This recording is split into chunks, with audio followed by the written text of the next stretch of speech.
আমরা দেখেছি যে সমুদ্র বিজয় হয়েছে, তাই নিয়ে অনেক লাফালাফি হয়েছে, সমুদ্রের নিচে কি আছে সেটাও নিয়ে অনেক কিছু বলা হয়েছে, কিন্তু সেখান থেকে যে আহরণ করতে হবে সেটা বোধহয় ভুলে গেছিল, যার ফলে আমাদের সমুদ্রের বিজয় করার পরেও যারা তখন বলা হয়েছে তারা হেরে গেছে, আমরা জিতে গেছি, তারা কিন্তু সেসব জায়গাতে গ্যাস উত্তোলন করে বিদেশে এক্সপোর্ট করছে।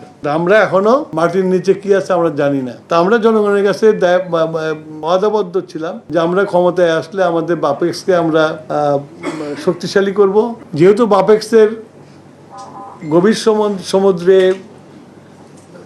এক্সপ্লোরেশন করার মতো এক্সপেরিয়েন্স নাই এবং যেসব জিনিস প্রয়োজন সেগুলোও নাই, সেই জন্য বাপেক্সকে আমরা বলেছি যে তোমরা এই বিডিংয়ে আসো, বিদেশি কোম্পানিদের সাথে যদি জয়েন্ট ভেঞ্চার করতে বলে আসো। বাপেক্সকেও কিন্তু আমরা এর মধ্যে রেখেছি।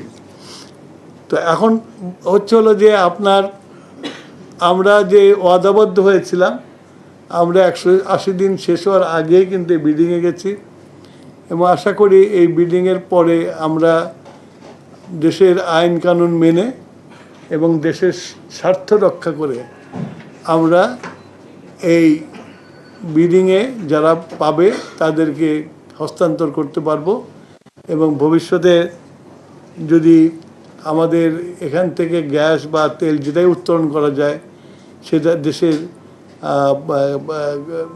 উন্নয়নের জন্য একটা বড় নিয়ামক হয়ে দাঁড়াবে।